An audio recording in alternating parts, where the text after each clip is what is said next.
창세기 49번째 시간이고요. 그리스도인의 삶, 욕망의 충동인가, 생명의 확장인가, 이렇게 제목을 정해서 지난주 설교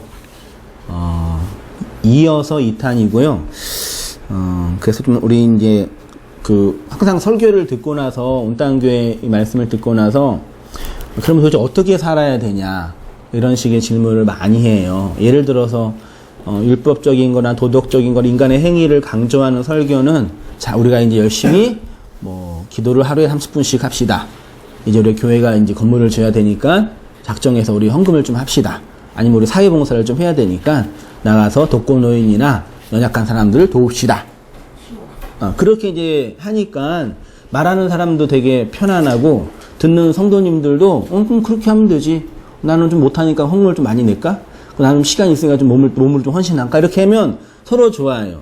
근데 이 진리나 복음은요, 하라는 얘기인지 안 하라는 얘기인지, 헌금을 내라는 얘기인지 안 낸다는 얘기인지, 이게 뭐 어떻게 하라는 얘기인지 이게 도무지 모르겠다고 아직도 이렇게 그러시는 분들이 계셔요. 그래서 이게 어떻게 제가 해야 되나. 제가 하지 말라 한 적도 없고 하라는 얘기도 없었어요. 우리의 행위와 행실로 나를 규정하고 나를 만들어내는 방식은 그건 안 돼요.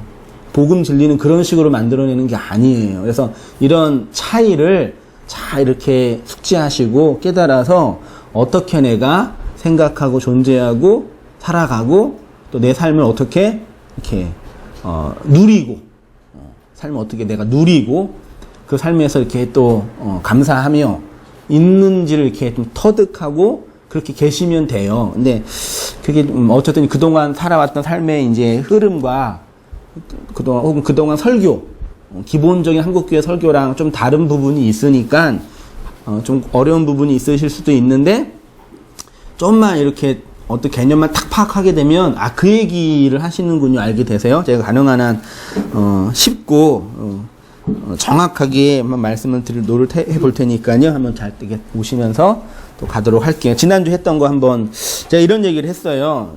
주인과 노예인가 있죠. 사람은 자신이 자신의 인생의 주인이라고 생각을 해요. 어떠세요, 성도님들? 인경자매의 인생의 주인은 인경자매예요? 그렇게 생각을 했어요. 그 주도권, 인경자매 인생의 주도권이 몇 프로 쥐고 있어요, 인경자매가? 0%. 에? 0%야? 그럼 내 생각하고 판단하고 행동하고 한 모든 것은 어떤 큰 권력에 의해서 행동하고 있는 거예요? 아니죠, 100%. 그래요? 모르겠어요? 사람은 자신의 인생의 주인이라고 생각해요. 성도님 어떠세요? 주인이세요?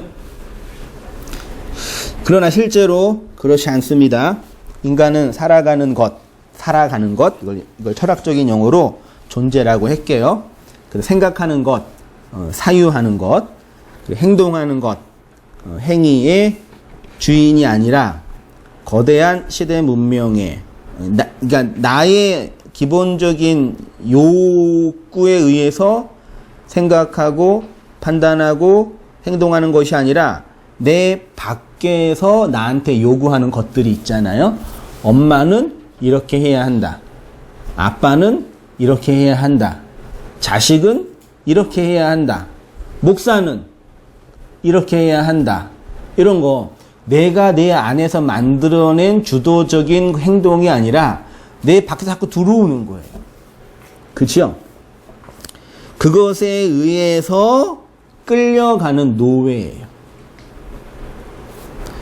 그러니까 모든 인간은 선악과 먹고 이 세상에서 던져진 그런 비참한 존재다. 이걸 먼저 이렇게 생각을 해 보시면서 할게요. 그 인간은 노예가 아니라, 주인이 아니라 노예다. 이렇게 제가 정의를 했는데, 그럼 이제 질문 하나가 나왔잖아요. 그러나 노예의 삶을 살고 있는 인간이 스스로 주인 행세를 하고 있는 것이 있는데, 그게 뭐예요? 선악을 판단하는 주인으로 살아가고 있다. 한번 줄쳐보세요. 선악을 판단하는 주인으로 살아가고 있다. 그러면 선악을 판단하는 주인이란 뭐냐? 나 중심에서, 세상의 중심은 나죠? 나 중심에서 오른쪽은 선이고 왼쪽은 악이다 라고 나 중심에서 스스로 판단하고 행동하는 거예요. 그게 선악 판단의 주인으로 살고 있는 인간이에요. 그래서 그것에 대해서 스스로 가치를 부여하고 의미를 부여하는 거. 그래서 하나님이 우리를 구원하시려면 선악을 판단하는 주인의 자리에서 욕망하는 노예로 살고 있는 나를 하나님이 공격하고 무너뜨려야 한다. 요거부터 이제 시작하는 거예요. 온땅교회가 전하고 있는 복음은 하나님은 당신을 사랑하시고 당신을 위한 놀라운 계획을 가지고 계십니다. 라는 이 보이지 않는 명제의 내용이 이거예요. 그래서 선악을 판단하는 주인의 자리에서 욕망하는 노예로 살고 있는 나를 공격하여 무너뜨려야 합니다. 누가요? 누구를? 나를. 그래서 하나님의 공격을 받을 때 나에게 그 하나님이 뭘로 보여요? 불뱀으로도 보이고 괴물로도 보이고 사탄으로도 보이는 거예요. 오직 성도만 이러한 영적 전쟁을 경험하는데 이 전쟁을 통해서 성도는 자신의 죄, 선악과를 먹어서 선악 판단의 주인으로 스스로 하나님과 세상과 다른 사람을 판단하는 교만한 마음이에요. 그게 죄예요. 이 죄를 회개하고 돌이킵니다. 욥기와 예수님의 말씀과 요한계시록의 무저갱에서 일어나는 전쟁이 바로 이러한 성도의 죄와 그 죄를 공격하는 하나님과 그것들에 대해서 회개하고 돌이키는 성도의 모습을 설명하는 거다. 그랬어요. 욥기 다시 한번 읽어보시겠습니다. 7장 11절 시작. 그런즉 내가 내 입을 금하지 아니하고 내 영혼의 아픔 때문에 말하며 내 마음의 괴로움 때문에 불평하리이다. 내가 바다니이까 바다 괴물이니까 주께서 어찌하여 나를 지키시나이까. 사람이 무엇이기에 주께서 그를 크게 만드사 그에게 마음을 두시고 아침마다 건쟁하시며 순간마다 단련하시나이까. 17절에 하나님이 그에게 마음을 두신다라는 얘기는 좋은 얘기처럼 보여요? 나쁜 얘기처럼 보여요? 하나님이 그에게 마음을 두신다라는 얘기는 어떤 얘기처럼 들리세요? 좋게 들리죠? 이 좋은 얘기가 아니에요. 달달달 볶는다 그 뜻이에요. 뭐 하면은 왜 했냐? 왜 그런 식으로 행동했냐? 그거예요. 18절에 아침마다 건쟁하시며 순간마다 단련하신다. 그 얘기예요. 16장 9절은 제가 읽어볼게요. 그는 진노하사 나를 찢고 적대시하시며 나를 향하여 이를 갈고. 누가요? 16장 9절에 그는 누구예요? 그는 진노하셨대요. 하나님이에요. 하나님이 나를 찢고, 욥을 찢었어요. 적대시하시며 사탄이에요. 나를 향하여 이를 갈고 양식을 건네주지 않으시는 거예요. 원수가 되어 날카로운 눈초리로 나를 보시고 무리들은 나를 향하여 입을 크게 벌리며 친구들 주위 사람들요 나를 모욕하고 뺨치고 나를 대적해요. 13절에 그의 화살들이 사방에서 날아와 사정없이 나를 쏘므로 그는 내 콩팥들을 꿰뚫고 내 쓸개가 땅에 흘러나오게 한다. 그러니까 잘못해서 도덕적인 죄를 범해서 하나님 심판하시는 그런 개념이 아니에요. 하나님이 욥의 선악 판단의 주체로 살고 있는 욥의 그 자리를 공격하고 들어오시는 그 모습이에요. 그래서 그 하나님의 공격을 당할 때, 하나님의 그 심판을 받을 때 성도는 하나님을 이렇게 인식해요. 그래서 예수님이 이런 말씀을 하셔요. 이에 예수께서 제자들에게 이르시되 누구든지 나를 따라오려거든 어떻게 해요? 자기를 부인하고 자기 십자가를 지고, 그러니까 자기 부인과 자기 십자가는 신앙생활 하는 어려움들을 참고 견디는 것이 아니라 하나님의 이러한 진노와 심판을 받아내는 존재로 그걸 인식하는 거예요. 예를 들어서 저를 보세요. 하나님이 여러 성도님들이 저를 볼 때 와, 한승희 목사 부럽다. 그렇게 판단할 때는 제가 어떤 모습이어야 되죠? 저 부러우세요? 네. 한승희 목사가 참 부럽다. 그때는 어떤 모습이어야 돼요? 성도님들이 기대하고 바랬던 거, 마음으로는 원했지만 안 되는 것들이 저에게 이루어져야죠. 그때 저를 부러워하실 거 아니에요. 쉽게 말로 한승희 목사가 제일 부러워하는 사람이 누구예요? 한승희 목사가 제일 부러워하는 사람이 누구 같아요? 너무 이렇게 깊이 생각하지 마세요. 큰 교회하는 목사 부러워하잖아요, 제가요. 네, 부러워한다고 쳐요. 그러면 그 목사를 제가 부러워하는 이유는 뭐예요? 저 목사는 큰 교회를 하니까 내가 없는 걸 가지고 있으니까 부러워한 거죠.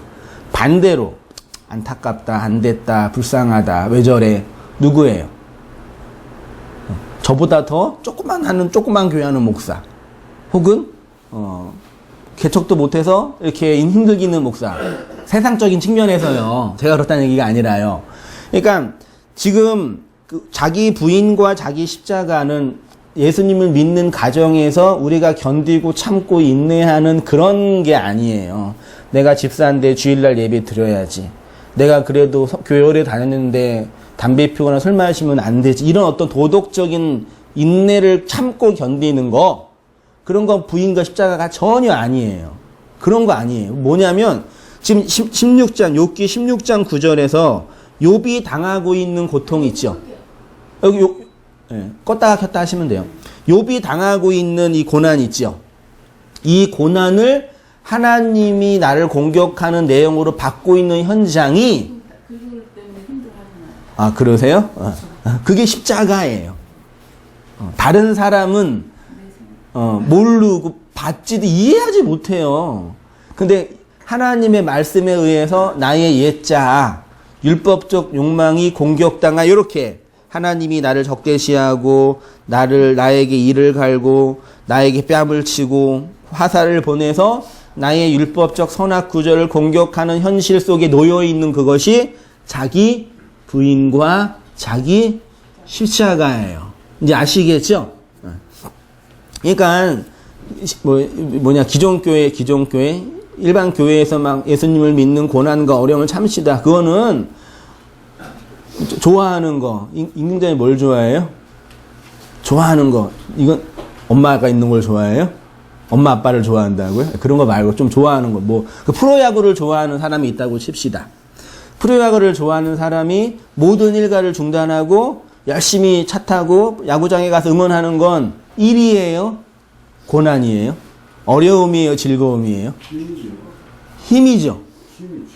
그 즐거움이죠. 즐거움. 그런 걸 고난이라고 해요, 안 해요? 안 하잖아요.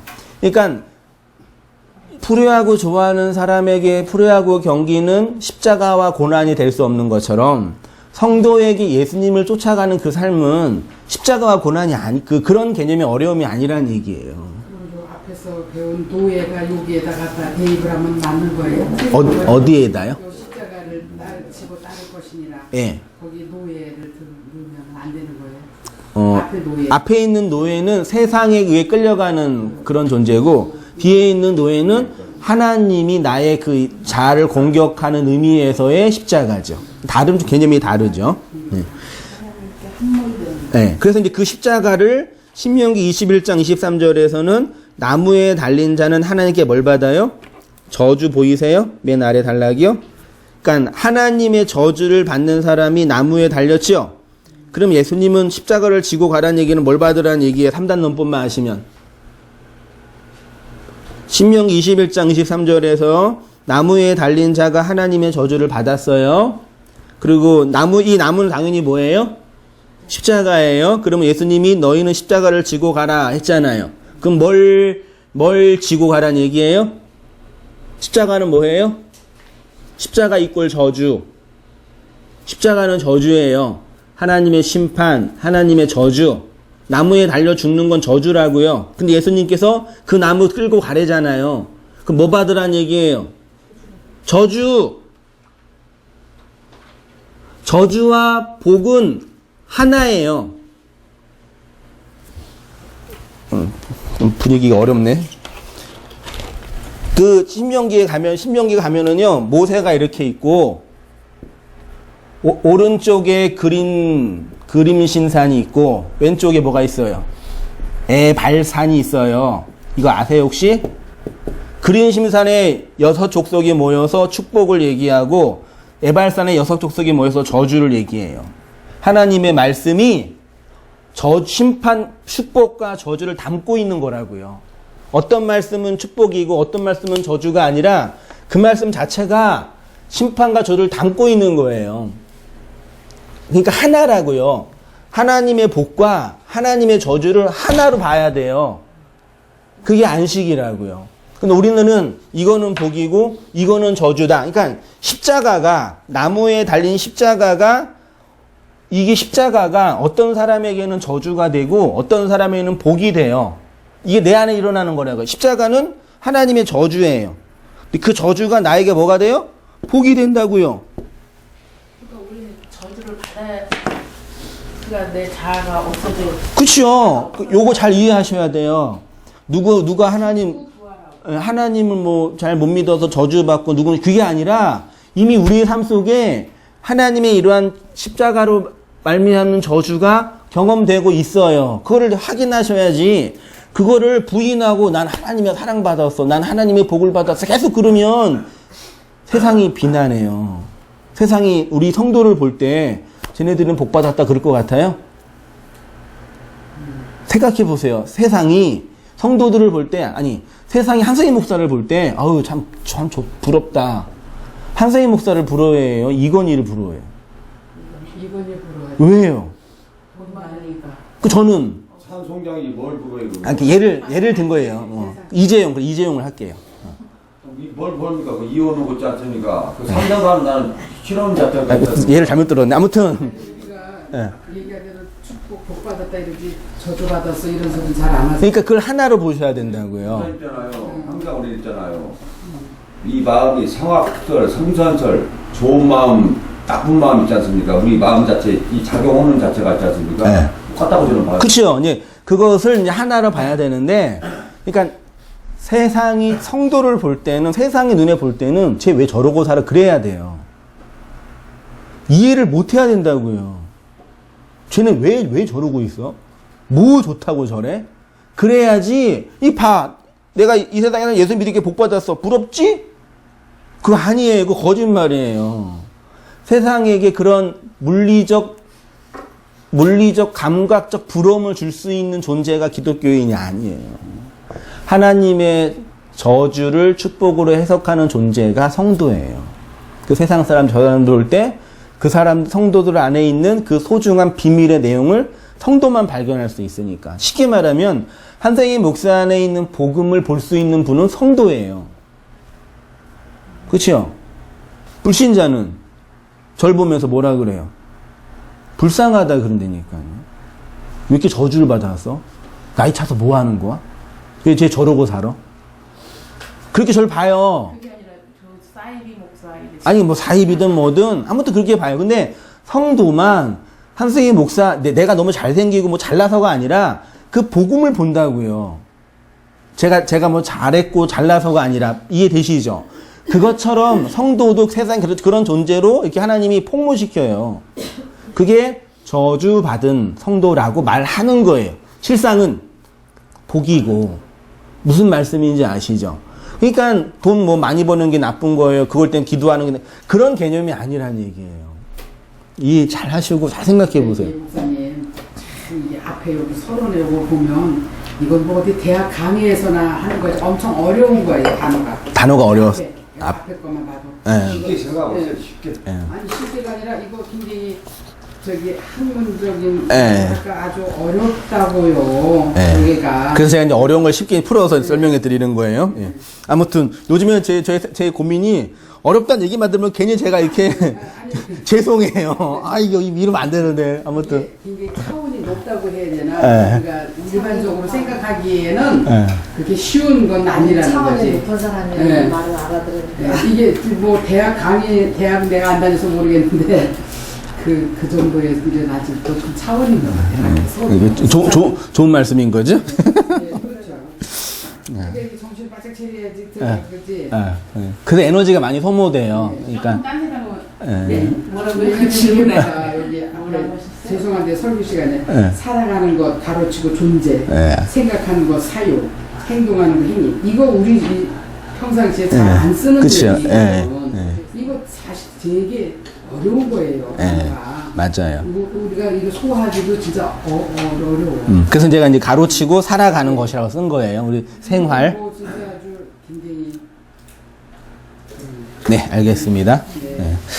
그 십자가의 저주란 보세요. 십자가의 저주란 내가 바로 나무에 달려 하나님의 저주를 받은 자라는 것이 폭로되는 것이고 하나님이 우리를 이렇게 구원하시는 원리를 깨닫는 것에서부터 신앙생활이 시작이 돼요.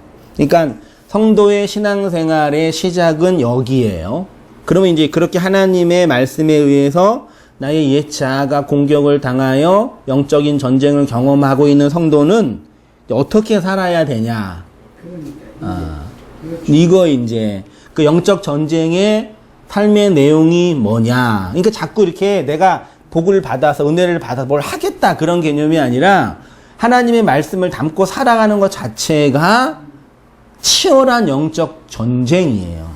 좀 이렇게 패러다임 좀 바꿔보세요. 이렇게 설교를 듣고 하나님께 뭘 이렇게 받아가지고 이렇게 좀 받아가지고 세상 가서 이렇게 뭘 나누어주겠다 이런 구도로 보지 말고 말씀을 따라 존재하고 생활하고 살아가는 것 자체가 내 안에 끊임없는 영적 전쟁이 일어나요. 그러니까 지금 세상에서 전쟁터가 어디에 있죠? 아프가니스탄이나 이런 중동 지역의 시리아 내전이 있죠. 그거는 물리적 의미의 전쟁이죠. 성도는 내 마음속에 삶 속에 영적 전쟁을 경험해요. 그 치열하고 밑도 끝도 없는 그 치열한 영적인 전쟁. 그게 성도의 삶이에요. 그래서 이 세상이 잘 눈에 들어와요, 안 들어와요? 지금 전쟁통인데 뭐가 들어올 거 있어요? 전쟁통인데 집을 큰 걸로 살까, 핸드폰 좋은 걸로 살까, 자동차 멋있는 거 살까 고민을 해요, 안 해요? 어제 6.25였잖아요. 전쟁 때 그런 고민해야 안 해요? 안 해요. 그 전쟁 자체를 이렇게 수행하고 있는 것 자체가 끊임없는 고통이라니까요. 이 세상의 가치에 정신을 쏟아가지고 막 저기에 신경 쓰고 이게 옳다, 저게 좋다, 이게 안 다가와요. 아프셔봤죠? 아주 진짜 심하게 아프신 분. 심하게 아프시면 세상에서 막 웃고 떠들고 막 놀고 싸우는 게 의미로 다가와요, 안 다가와요? 내일 당장 죽을 건데 그게 무슨 의미가 있어요? 성도의 삶, 세상이 나한테 거부되어지고 세상이 필요 없는 개념이 아니라 지금 성도의 삶에 하나님의 인도하심과 하나님과의 어떤 말씀 안에서 이 내적 스트러글을 경험하는 성도 안에는 이게 아직 큰 영적인 싸움이기 때문에 다른데 큰 가치가 안 들어간다니까요. 재미도 없고 의미도 없고 그런 의미에서 세상을 버리는 거지. 그게 막 결론으로 볼 때는 결론을 얘기한다면 예수님이 십자가에서 죽으셨잖아요. 그러니까 나도 똑같이 예수님과 함께 십자가에 못 박아 죽는 그거를 얘기하는 거잖아요. 네. 죽어야 된다는 거잖아요. 네. 그래야 부활이 있다라는 거잖아요. 네. 그죠? 네. 결론은 그거잖아요. 네. 근데 그 죽음이라는 게 뭐냐 할 때 막 신앙생활 하는데 애쓰고 노력하는 개념이 죽음이 아니라 이렇게 욥처럼 하나님의 저주받는 존재라는 게 폭로당하는 거예요. 나오미 기억하시면 돼요. 하나님께 저주받은 거예요. 그거를 내가 인정하는 거예요. 그게 나의 죽음이에요. 그러면은 여기 성도의 영적 전쟁에서 둘째 줄, 네. 큰 줄 친 거예요. 예. 선악 판단의 주인 자리에서 욕망하는 노예로 살고 있는 나를 공격하여 무너뜨려야 합니다. 예. 나를 끊임없이 무너뜨리고 공격을 해서 이렇게 무너뜨리는 거잖아요. 예, 그 말씀이. 그 결과가 예. 성장하고 성숙해서 성화의 삶을 살아나가는. 그치요. 예, 예. 그거를, 이게 개념이 지금 그 전까지 성장과 성숙은, 성장과 성숙이 뭐였어요? 한국교회에서요? 부흥.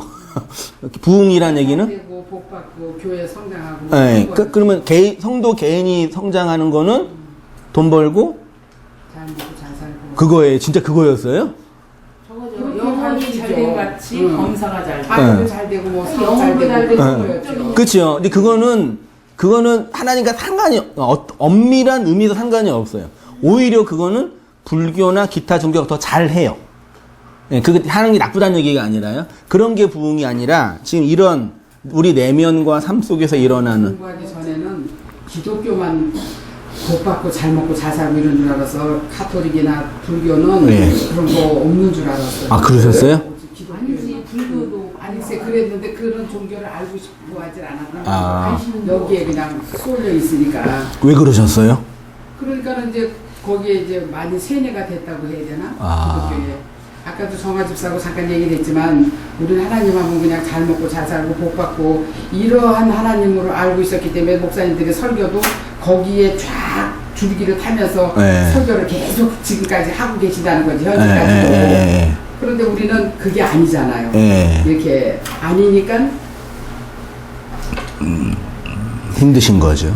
두 마음이 내가 왔다. 간단하게 이야기할게요. 근데 100이면은 3-4명만 이런 걸 하지. 아, 3-4명도 많아요. 그러니까 진짜. 3-4명 많고 목사님, 우리는 이렇게 성화되고 성숙한 삶을 예. 영적 전쟁을 통해서 끊임없이 예. 이렇게 살아나가면 되는 거예요. 그치요.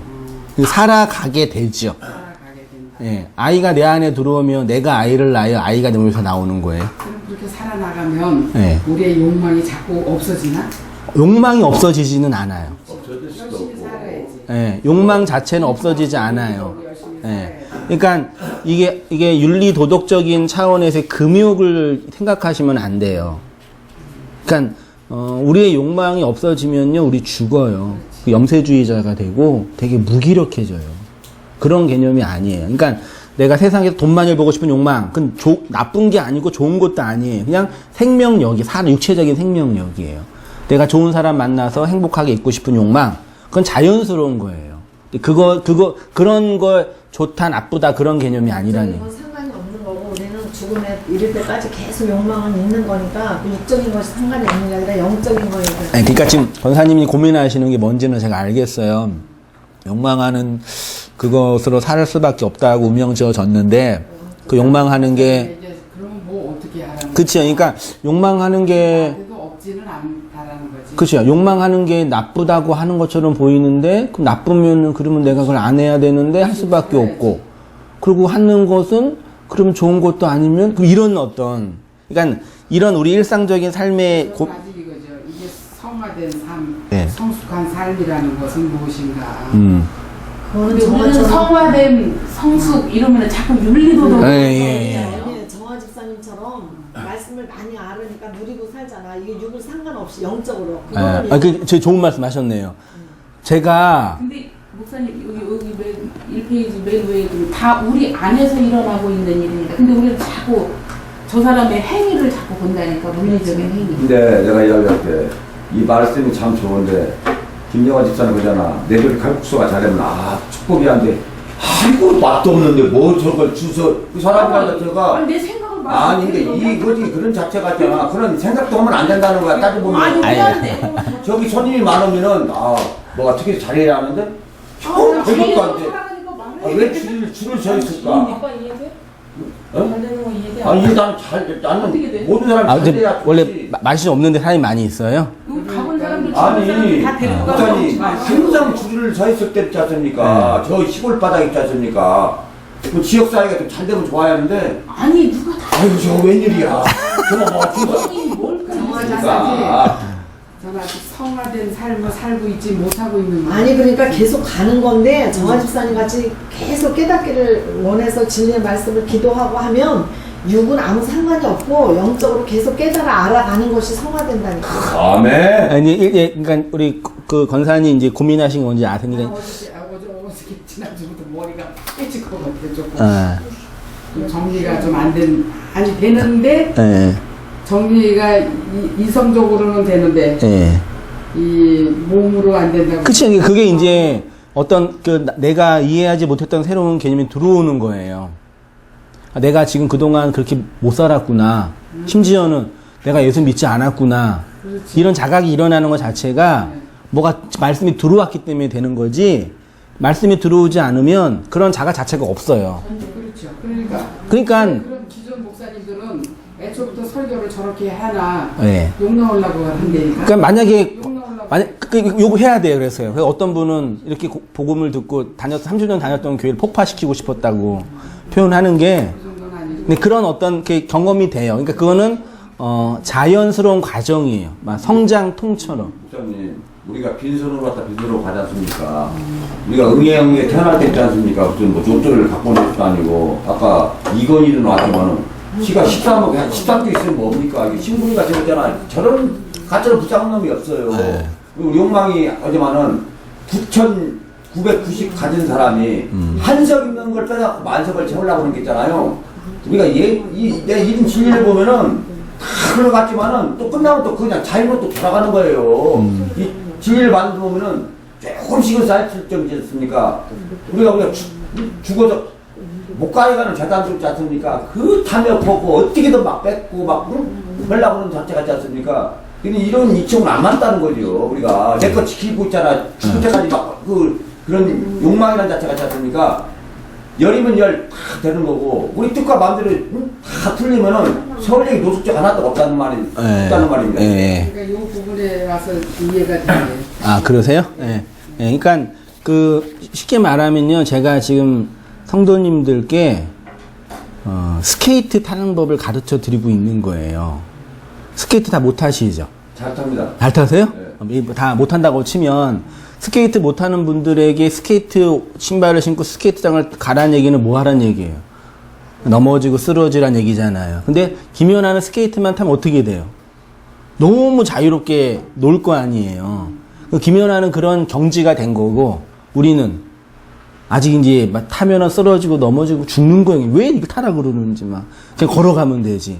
근데 김연아처럼 잘 타면은 스케이트장이 너무 행복하고 즐거운 거예요. 근데 가도 그렇게 되기까지는 예.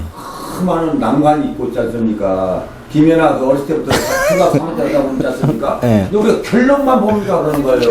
예, 그러니까 제가 말씀 싶은 의도는 과정이 있어야 그런 거란 얘기예요. 그러니까 우리가 신앙생활이라는 것 자체가 익숙치 않는 그 신발을 신고 육적인 어떤 그런 것이 늘 붙어 다니는 거야. 그렇죠. 근데 그동안 생각했던 것들 권사님이 어떤 의미에서는요 말하자면 기독교회 목사의 세뇌를 당한 것도 있지만 권사님 안에 그게 있었기 때문에 그게 들린 거예요. 다 우리 그러거든요. 저도 맨 처음에는 목사들이나 기존교회에서 잘 진리를 전하지 않았기 때문에 성도님들이 이렇게 왜곡된 곳에 갇혀 있다고 생각했는데 사실 그게 아니라 우리 각자 그 얘기를 내가 좋아하는 얘기를 들어요. 듣고 싶은 얘기를 듣고 좋아하는 얘기를 듣지 내가 싫어하는 얘기는 안 들어요. 그러니까 물론 이제 이런 말씀을 통해서 이 말씀을 전하는 어떤 가르치는 그룹들이 왜곡된 일을 한 것도 문제가 있지만 근본적으로 들어가면 내가 그 얘기를 좋아했기 때문에 들은 거예요. 신앙심으로 내가 저번 주부터 생각한 게 그래도 내가 뭐 한경림 목사님이나 들어보는데 그래도 그 청량리 588 그 똥치골목에서 그 노인들을 위해서 그 책도 목사 있지 않습니까? 바퍼 하면서 있지 않습니까? 그런 건 그게 진짜 예수님이 있지 않습니까? 그 수천을 왜 그 내면적으로 어떤 그 감사적으로라도 아니 그런 자체를 보면은 진짜 예수님의 사랑을 그렇게 진짜 잘 되는 게 아니라 그 너무너무 소외된 데서 건담 장제 같잖아요. 그건 예수님의 사랑을 나는 시처럼 넣는다고 했지 않습니까? 그 공감을 저는 많이 했어요. 집사님 그러셨어요? 알겠습니다. 교회에서는 그 그림 신상만 가리키지 개발사는 맞아요. 장수가 이게 짧으면 이게 설교가 더 길어지잖아요. 아니 근데 뭐 저기 설교 시간에 잠깐 이상한 것도 질문을 해야지 그냥 넘어가면 그냥 몰라. 그렇죠. 아직 우리 온땅교회는 이제 예. 소수가 뭐 있으니까 편안하게 하시고 또 진도는 또 천천히 하면 되니까, 시간 조절하면 되니까요. 제가 상황 봐서 할게요. 이렇게 하시고, 그 다음에, 그럼 구원받은 성도에 마땅한 삶 제가 읽어볼게요. 이러한 삶을 신학에서는 성도의 윤리, 구원받은 자에 마땅한 삶, 성화의 삶, 성장하고 성숙해 가는 삶이라고 표현합니다. 이러한 삶은 내가 목표하는 것이 아니라 우리 안에 들어온 하나님의 생명으로서의 진리의 말씀이 우리를 그 생명의 최종 목표로 이끌어 간다. 이렇게 보시면 되고요. 오늘 이제 핵심은 이거예요. 욕망의 충동인가 생명의 확장인가 보세요. 선악과 먹은 자로서 욕망의 충동과 진리의 말씀으로서의 생명의 확장은 다른 개념입니다. 예수를 잘 믿는 종교생활 잘하는 내 믿음이 중요한 것이 아니라 줄쳤죠. 신앙은요, 내가 예수를 잘 믿는 나의 믿음이 중요한 게 아니에요. 나의 믿음도 내가 자랑하기 위한 나의 욕망 중에 하나가 될 수 있거든요. 그것이 아니라 예수의 생명이 생명력으로 확장되고 성장해 가는 것이 중요하다. 모든 생명체의 본능은 생존과 종의 번성에 있습니다. 하나님이 역사라는 자궁 속에서 복음 진리의 생명을 우리에게 넣어주신 이유는 그 생명이 생존을 넘어서 풍성하게 성장하고 확장해 가기 위함입니다. 종교로 잘 포장된 내 욕망이 아니라 진리의 말씀으로서의 잉태된 생명이 생명을 가진 자를 통해서 전달되기 위함입니다.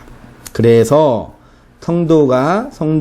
서신서가 성도의 삶을 이렇게 요구합니다. 그 전에 밑에 각주 1번을 보세요. 창세기 22장 17절에 내가 내게 복을 주고 내 씨가 크게 뭐 하고요? 번성 동그라미 해보세요. 하나님께서 아브라함을 번성하게 하신대요. 창세기 48장 4절에도요. 내게 이르시되 내가 너로 생육하고 뭐 하게요? 번성 보이시죠? 신명기 30장 16절에요. 곧 내가 오늘 내게 명령하여 내 하나님 여호와를 사랑하고 그 모든 길로 행하며 그의 명령과 규례와 법도를 지키라. 그리하면 내가 생존하여 뭐하여? 번성. 내려오셔서 시편 144편 13절 보시면 우리의 곳간에는 백곡이 가득하며 우리의 양들은 들에서 천천과 만만으로 뭐하며요? 번성. 지금 창세기 구약 성경에서 말하는 번성이 뭐 같아요? 우리는 번성해야 돼요. 믿습니까? 성도님들 번성하셔야 돼요.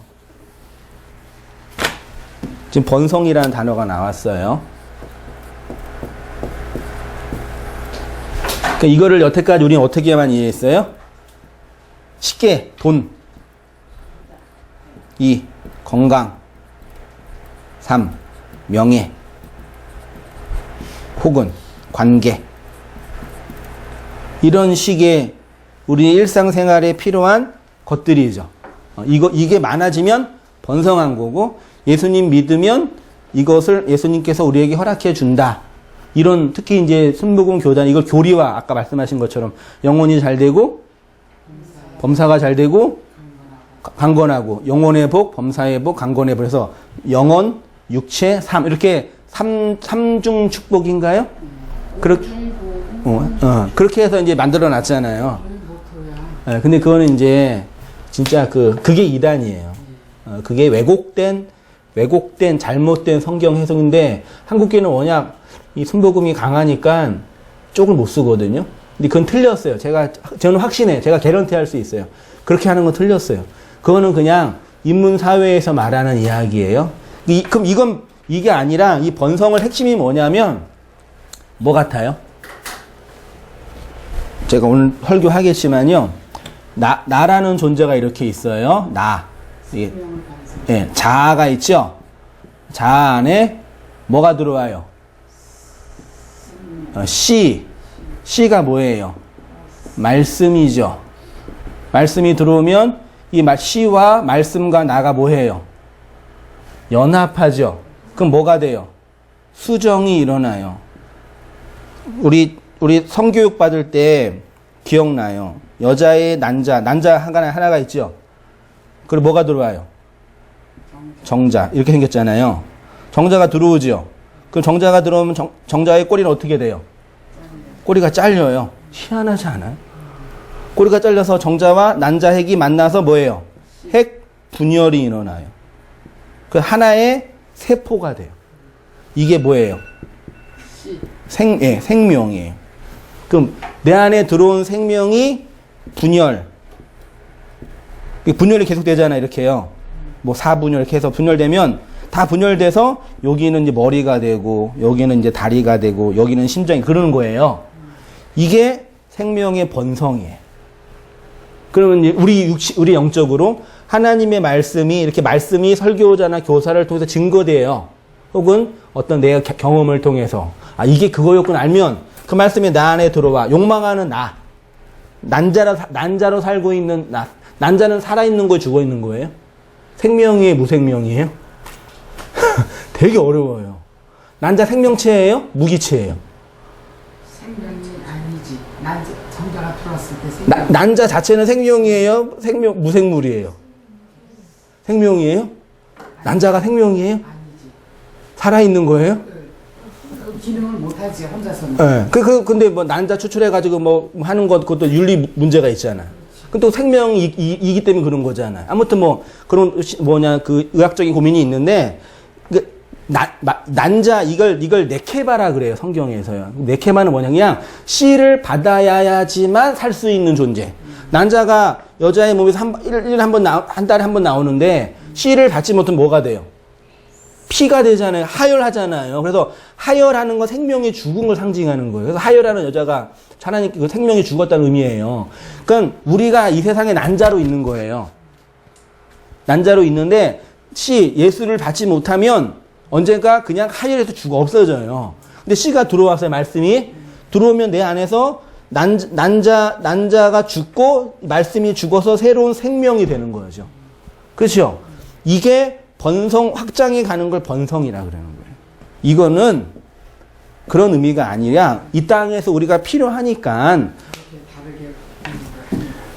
먹고 살아야 되니까 생존을 위해서 살고 혹은 인류 문화의 번영을 위해서 살아가는 거예요. 이거는 하나님이 복 내려주고 해주는 게 우리나라 문명 중에 이상한 4대 문명이 있잖아요. 옛날에 그 명나라를 천조국 그랬잖아요. 사대부들이.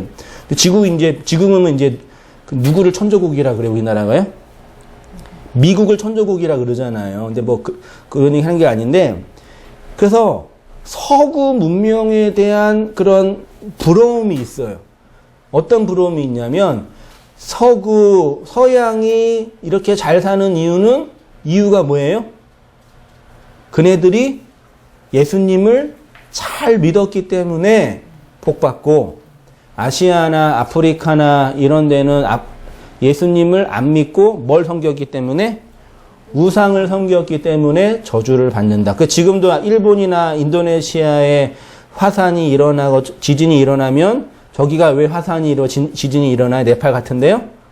우상을 숭배해서 이렇게 말도 안 되게 예라는 분들이 있어요. 우리나라가 이렇게 잘 사는 거는 하나님을 잘 섬겨서 네. 그렇게 목사들이 얘기하는데 저기 세계 믿지 않는 나라는 다 못 산다. 세계 정치와 경제를 좀 공부하면요, 그게 진짜 틀린 거 알아요. 미국은 저주받아가고 피도 한 통 안 나고 우리는 가까운데도 우리는 이렇게 곡식이 많다. 그런 게 아니에요. 그냥 경제 원리예요. 경제 원리. 돈 벌는 방법은 경제 원리를 잘 활용하면 돼요. 그런 거 아니에요. 서구 문명이 잘 사는 이유는 산업화가 잘 돼서 아시아, 아프리카를 잘 어떻게 했어요? 식민지화해서 재화를 갖고 물건을 팔아서 돈을 번 거예요. 그러니까 이런 거는 우리가 이 땅에 살면서 인간의 욕망을 추구하며 사는 거기 때문에 그런 거예요. 그런 거. 이걸로 하나 우리를 심판하거나 뭐 하지 않아요. 이렇게 생명이 들어와서 내 안에서 그 생명이 확장하고 번성해 가는 그 과정이 성경이 말하는 구약에서 번성이라고 미리 예표해 준 거예요. 근데 구약 성도들은 아직 어린 성도였기 때문에 잘 모르니까 눈에 보이게 물리적으로 이게 복이다, 이게 나의 축복이다 고 얘기해 준 거예요. 잘 모르니까, 애기들이니까. 신약에 있는 성도님들은 성령을 받아요. 성령을 받으면 이게 무슨 해석이 되는 거예요. 아시겠죠? 그런 거예요. 근데 그런 얘기를 이제 골로새서 3장 5절 이하에 이렇게 얘기를 하고 있어요. 같이 한번 읽어보시겠습니다. 시작. 그러므로 땅에 있는 지체를 죽이라. 음란과 부정과 사욕과 악한 정욕과 탐심이니 탐심은 우상 숭배니라. 이것들로 말미암아 하나님의 진노가 임하느니라.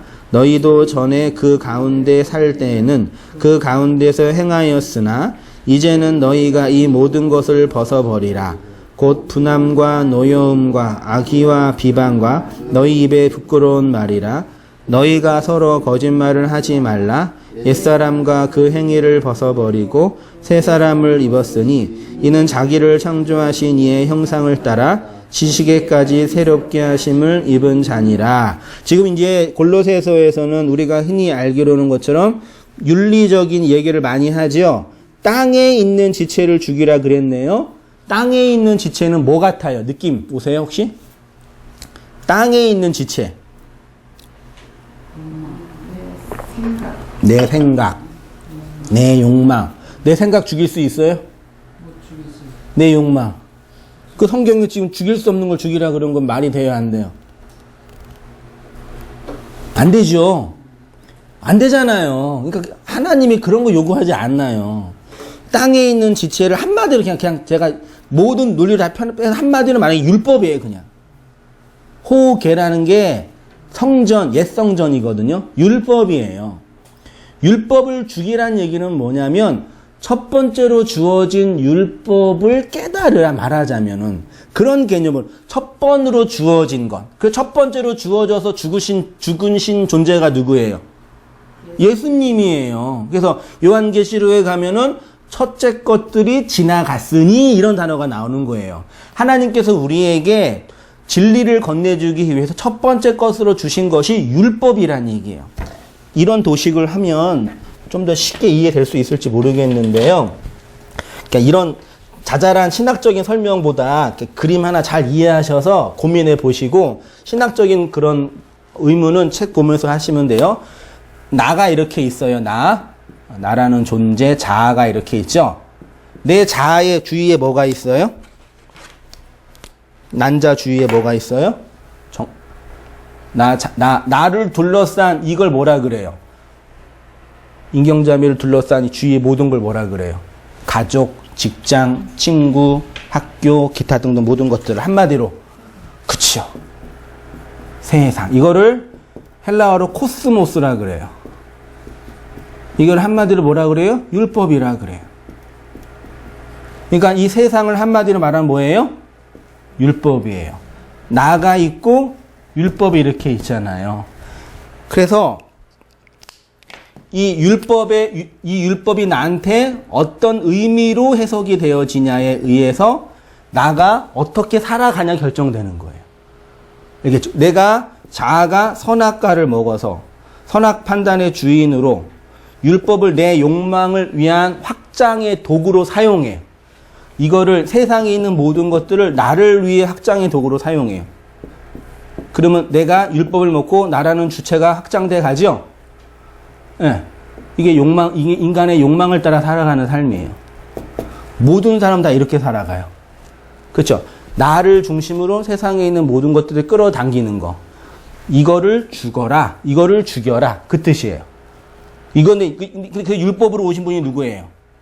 예수님이지. 그래서 예수가 어떻게 해야 돼? 반드시 죽어야 돼요. 근데 그 죽음이 내 죽음으로 다가오는 거예요. 그래서 나는 더 이상 율법을 나라는 가치의 욕망을 확장하는 존재로 안 살고 어떻게 살아요? 반대. 나가 이렇게 있죠. 이 세상이 율법인데 이 율법이 예수에 의해서 나한테 뭐가 돼요? 진리가 돼요. 그러면 이 나가 율법을 끌어당겨서 내 욕망하는 주체로 살지 않고 이 율법이 나 안에서 나로 진리로 해석이 돼서 욕망하는 주체로 살지 않고 율법에 의해서 내가 죽는 걸로 살아가요. 그래서 이거는 욕망의 확장인데 이거는 말하자면 율법에 의해서 해석된 뭐의 확장이요? 제가 진리라고 표현했는데 이걸 생명이라고 표현할게요. 생명. 생명의 확장. 이거를 물리학에서 뭐라 그러냐면요. 핵융합이라 그러고요. 이거를 물리에서 뭐라 그래요? 핵분열이라 그래요. 핵융합해서 에너지를 표출하는 실체가 뭔지 아세요? 이걸 태양이라 그래요. 태양은 주위에 있는 수소를 끌어당겨서 빛을 내요. 하나님이고. 그래서 모든 인간은 태양을 뭘로 섬겼어요? 하나님으로요. 근데 핵분열은 뭐냐면 율법이 내 안에 들어와서 아까 난자 기억하시면 돼요. 수정이 되면은 어떻게 돼요? 이게 분열돼요. 어떻게? 한 번 찢어지고, 두 번 찢어지고, 세 번, 네 번 계속 찢어져요. 그래서 이게 뭐가 돼? 생명이 되는 거예요. 놀랍지 않나요? 이 땅에 있는 모든 생존을 이루고 살아요. 성도님들은 날마다 뭐 하세요? 그래서 날마다 죽음. 지금 우리 성도님들 몸이 이렇게 있잖아요. 몸에 있는 세포 몇 개월 산지 알아요? 세포가 한 1개월 산다 그래요. 그러니까 그 감각류나 뱀이 어떻게 성장해요? 허물을 버티고, 허물이 뭐냐면 옛 자아가 죽고 새 자아가 나오는 거예요. 그래서 커지는 거잖아요. 우리도 그렇게 허물을 벗어요. 옛 세포가 죽고 새 세포가 살아나요. 그 죽어야지만 살아요. 그러니까 내 안에 있는 세포가 죽지 않으면 그게 뭐가 돼요? 그게 암이 돼요. 이걸 죽어야지만, 옛날 세포가 죽어야지만 새로운 세포가 생명을 낼 수 있는데 그게 죽지 않으면 암덩어리가 된다고요. 영적으로 해석해 보세요. 율법적 선악 구조로 나를 규정하고 내 욕망을 따라 살아가고 있는 내가 죽어야지만 그 죽음을 통해서 새 생명으로서의 나가 살아나는 거예요. 그래서 죽어야지만 사는 거라니까요. 안 죽으면 그게 암이 된다고요. 우리 신체가 이렇게 만들어져 있다니까요. 이 세상 사람들이 왜 이게 암이 많이 걸리는 거냐면 유전적인 것도 있지만 이런 내용이에요. 옛 자아나 이런 스트레스나 이런 어려움 때문에 그게 왜곡된 방식으로 죽는 거예요. 영적인 의미도 마찬가지예요. 율법으로 규정된 이 세상을 내 욕망과 나의 가치를 위해 끌어당기는 가치로 살지 않고, 그것이 예수에 의해서 죽어서 나한테 의미로 다가와야지 그게 나를 살게 하는 생명이에요. 이게 생명, 세포 분열, 그게 확장해 가는 거죠, 이렇게. 생명을 전하는 사람이 돼야 되는 거죠. 그렇죠. 근데 전한다는 얘기를 이렇게 말씀을 전하고 교회를 소개하는 개념이 아니라 이렇게 말씀을 담아서 내가 죽어가는 과정 성장해 가는 거예요. 그러니까 우리 성도님은 사실 지금 시작하신 거예요. 말하자면 온당교회도 마찬가지고요. 그래서 여러 가지 어려움들과 시행착오도 있지만 원리는 이거예요. 그러니까 내가 욕망을 내가 못 죽여서 내가 아프다 그렇게 고민하지 마세요. 그 욕망하는 나가 죽을 수가 없다니까요. 그거를 이제 땅의 지체를 죽이라 그 얘기예요. 그러니까 그 어떤 욕망이 껍데기가 어떨 때는 내가 벗겨진 것 같다가 또 다시 또 달라붙은 것 같고. 네. 그렇죠. 그런 얘기를 이렇게 하는 거예요. 땅의 씨를 죽이라가 율법이라는 내용으로 내가 죄인인가를 깨닫고 그 안에 생명으로 살아나라. 그 뜻이에요. 율법의 기능이 있죠. 보세요. 율법은 우리의 탐심을 드러내는 기능을 합니다. 그것은 율법이라는 것은 통합된 것이 아니라 조각난 것, 분리된 것, 한 몸이 아닌 부분으로 나누어지는 것을 의미합니다. 선악과 먹은 우리는 율법을 그렇게 조각난 것으로 한 부분으로 보게 됩니다. 그렇게 보면 우리 안에서 탐심이 일어나 죄를 범하게 하는데 그 죄가 뭐예요? 음란, 부정, 사욕, 정욕, 탐심, 우상숭배. 음란이 뭐예요? 성적인 타락이라 생각하잖아요. 성도의 성적인 타락은 뭐예요? 그 율법을 내 남편으로 생각하고 받아들이는 것. 그게 음란한 여자예요. 부정과 사욕과 정욕은 다 욕망에 관련된 부분이에요. 그러니까 절 보세요. 어떻게 이해하시면 되냐면요. 내 안에 욕망이 있음을 뭘로 확인할 수 있어요? 그러니까 내가 내 안에 예를 들어 이걸 욕망이라 그럴게요. 이걸 욕망, 선악과 뭐 욕망이 내 안에 있는데 내가 내 안에 욕망이 있는지를 몰라요. 근데 내 안에 욕망이 있는 걸 뭘로 확인할 수가 있냐면 내 밖에서 그거 먹지 마 그럴 때 내 안에 뭐가 일어나요? 선악과를 먹고 싶다라는 욕망이 일어나요. 그러니까 내 안에 욕망이 일어나는 것 자체가 중요한 게 아니라 내 밖에서 율법이 그거 하지 마라고 명령하잖아요. 그때 내 안에서 뭐가 일어나요? 그거 하지 마라는 걸 하고 싶은 욕망이 일어나는 거예요. 그러니까 인간의 욕망, 아까 욕망하는 것이 나쁘다 좋다라는 개념이 아니라 그건 선악의 문제가 아니에요. 내 안에 있는데 내 밖에서 율법이 그거는 나쁜 거야 그러면 내 안에 그 욕망이 확 일어나니까요. 그래서 율법은 내 안에 있는 욕망을 드러나게 하는 기능을 하는 거예요. 뭐 예를 들어서 길 가는데 그냥 평소에 그 사거리를 이렇게 건너갔어요. 그 죄예요, 죄가 아니에요? 사거리를 이렇게 건너 다녔어요. 죄가 아니죠. 그렇죠? 근데 뭐가 생겼어요? 신호등이 생겼어요. 근데 신호등인데 그냥 건너갔으면 뭐가 돼요? 죄가 되는 거잖아요. 그러니까 신호등이 내 안에 바뀌는 율법이에요. 말하자면요. 근데 신호등 때문에 내가 건너가는 게 죄가 된 거예요. 그거 없을 때는 죄가 아니었단 말이에요. 그 무슨 말씀인지 아시죠? 길을 건너가는 그 욕망 자체는 그건 나쁜 게 아니란 말이에요. 근데 율법이 그거를 나쁘다고 딱 경계하니까 그때 죄가 돼버린 거예요. 말씀이, 율법이. 그래서 그렇게 율법을 내가 욕망하고 내가 원하는 대로 끌어당기면서 살아가는 삶의 모습이 음란과 부정과 사욕과 정욕과 탐심이고, 탐심은 곧 뭐라고요? 우상숭배예요. 이러한 죄는 땅의 지체, 즉 율법을 조각나는 부스러기로 받아 진리의 생명이 아닌 3페이지 내 욕망을 충족하기 위한 수단으로 이용하려는 삶의 개별적인 내용이 음란하다, 부정하다, 사욕하다, 정욕이 가득하다, 탐심이다, 우상숭배라고 하여 쉽게 말하면 선악과를 먹어서 선악 판단의 주인의 자리에서 내가 율법을 보면 그것이 음란, 부정, 정욕, 우상숭배가 된다라는 얘기입니다. 그러나 성도는 이러한 것을 벗어버리고 아포티데미, 즉 부스러기의 율법이 아닌 그리스도의 십자가라는 복음의 진리의 내용으로 바르게 세워짐으로 진리의 말을 생명으로 살아가게 됩니다. 이렇게 새로운 것, 첫 번째가 죽어서 두 번째로 주어지는 것을 자기를 창조하신 이의 형상을 따라 지식에게까지 새롭게 하심을 입은 자. 네, 그래서 성도는 어떤 삶이 되냐? 자기를 창조하신 이의 형상을 따라 지식에게까지 새롭게 하심을 입은 자. 쉽게 말하면 이렇게 생명에 의해서 나의 옛 자아가 죽어서 생명이 확장되는 삶을 이렇게 설명하는 거예요.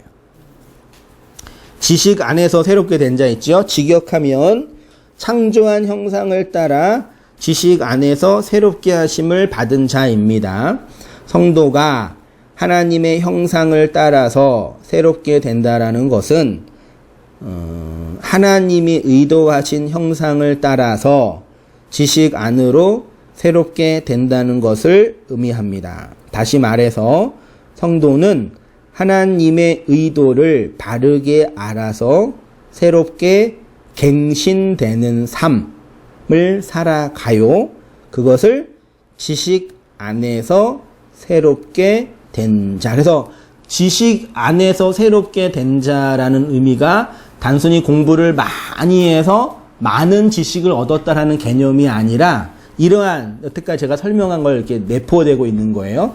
그 마지막 결론적으로 그러면 지식 안에서 새롭게 된다. 성도가 욕망의 충동이 아니라 나의 유격적인 욕망을 확장하기 위한 삶이 아니라 내 안에 들어온 생명이 확장되는 삶의 내용이 뭐냐? 그게 빌립보서 3장 8절 이렇게 되어 있어요. 같이 한번 읽어보시겠습니다. 시작. 또한 모든 것을 해로 여김은 내 주 그리스도 예수를 아는 지식이 가장 고상하기 때문이라.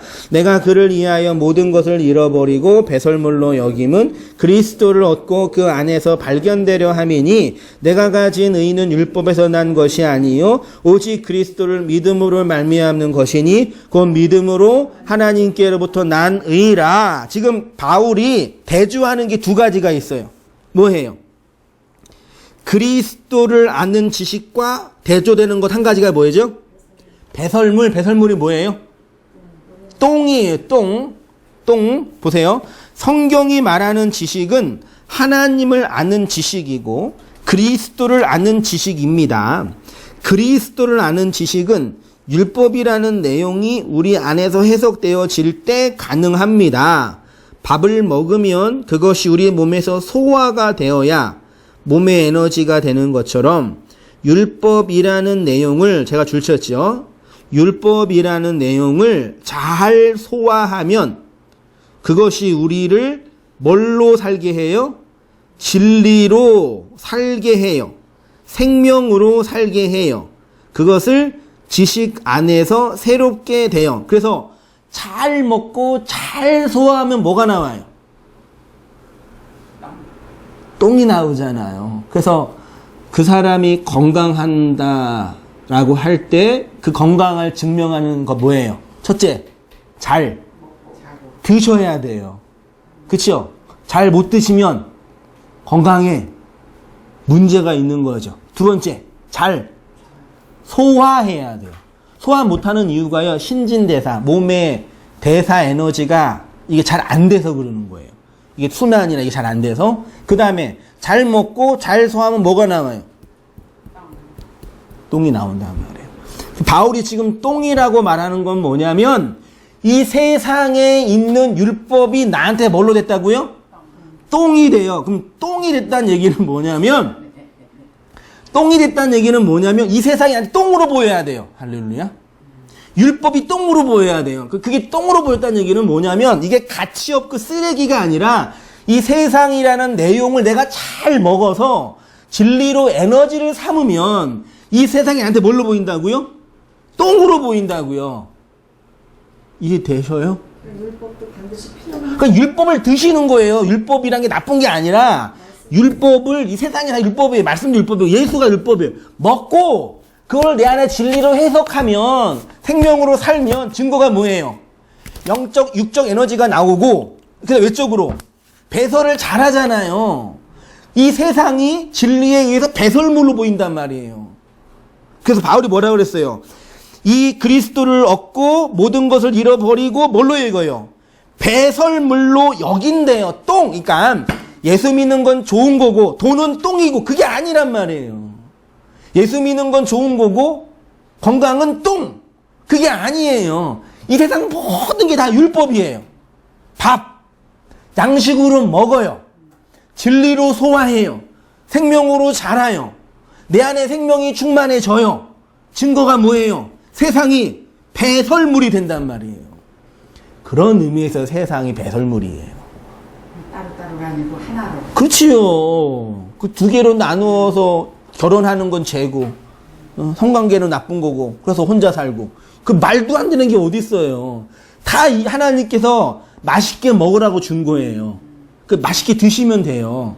자연을 보고 즐거운 거 보시고 행복하게 사시고.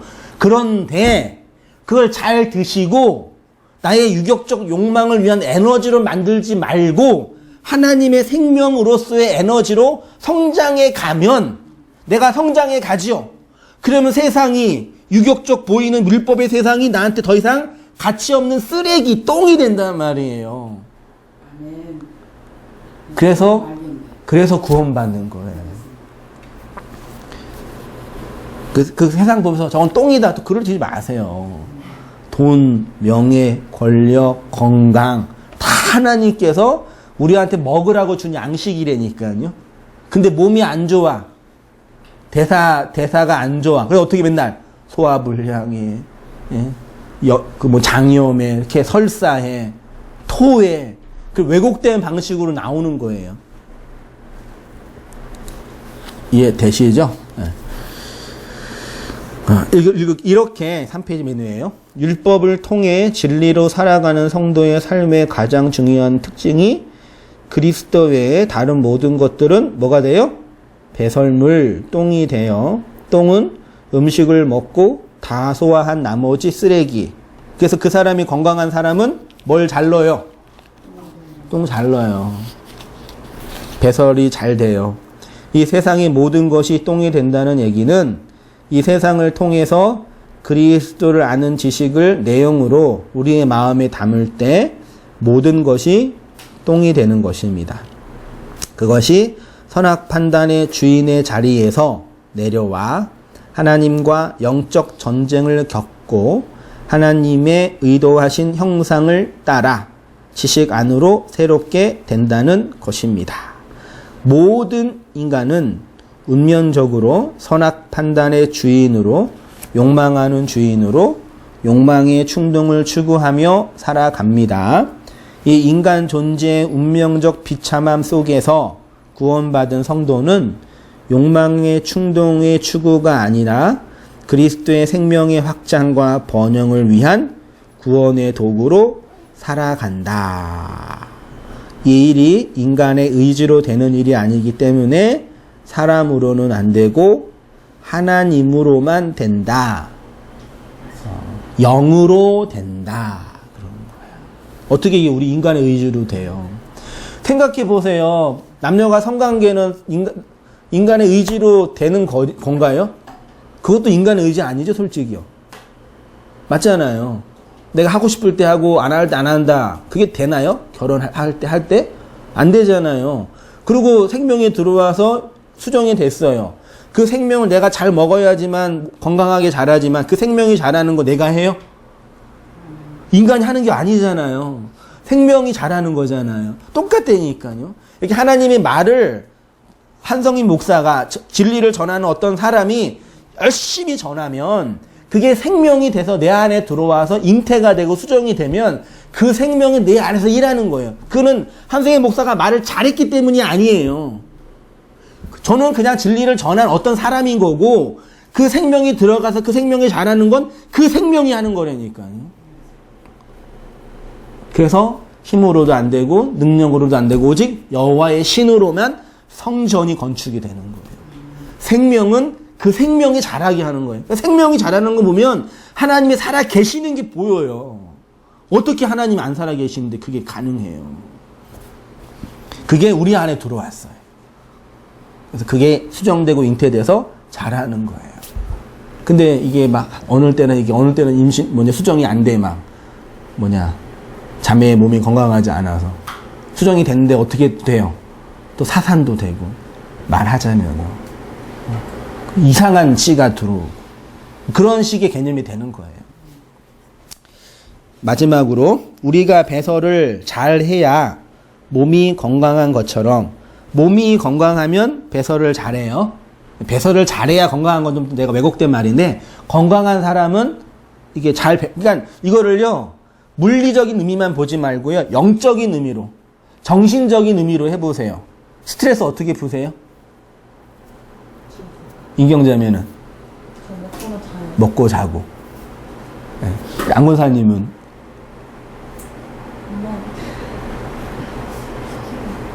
안 푸세요? 안 풀어요?